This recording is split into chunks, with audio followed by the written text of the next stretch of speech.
నర్మద ప్రేమను పట్టుకుని ఎమోషనల్ అవుతూ ఉంటుంది. నువ్వు నిజంగానే పుట్టింటికి వెళ్ళిపోతావేమోనని ఎంత భయపడ్డానో తెలుసా ప్రేమ అని అంటూ ఉంటుంది. ఎన్ని జన్మలెత్తినా ధీరజ్ అంత ప్రేమించే భర్త నాకు దొరకడక్క.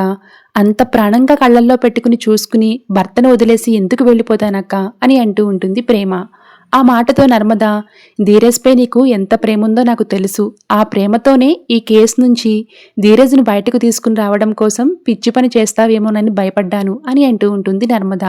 లేదక్కా, ఇంకొన్ని గంటల్లో ధీరజ్ని స్టేషన్ నుంచి కోర్టుకు తీసుకుని వెళ్తారు.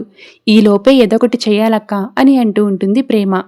ఇందాక మీ అత్తతో చెప్పాను కదా, రామరాజు గారి కోడళ్ళు పవర్ ఏంటో చూపిస్తానని. ఆ పవర్ చూపిద్దాం, ధీరజ్ని బయటకు తీసుకుని వద్దాం పద అని అంటూ ఉంటుంది నర్మద. వెంటనే లాయర్కి కాల్ చేస్తుంది నర్మద. బెయిల్ రావడం కష్టం అని లాయర్ చెప్పడంతో కంగుతింటారు నర్మదా ప్రేమాలు. ఆధారాలు బలంగా ఉన్నాయి. ధీరజ్కి కేసుతో సంబంధం లేదు. ఆ మారక ద్రవ్యాలతో అతనికి ఎలాంటి సంబంధం లేదని మనం పక్కా ఆధారాలు సమర్పిస్తే బెయిల్ వస్తుంది. లేదంటే బెయిల్ రావడం కష్టం అని అంటాడు లాయర్. దాంతో ప్రేమ, ధీరజ్ కోర్టుకి వెళ్తే ఖచ్చితంగా శిక్ష పడి జైలుకు వెళ్తాడు. వాడి జీవితం నాశనం అయిపోతుంది.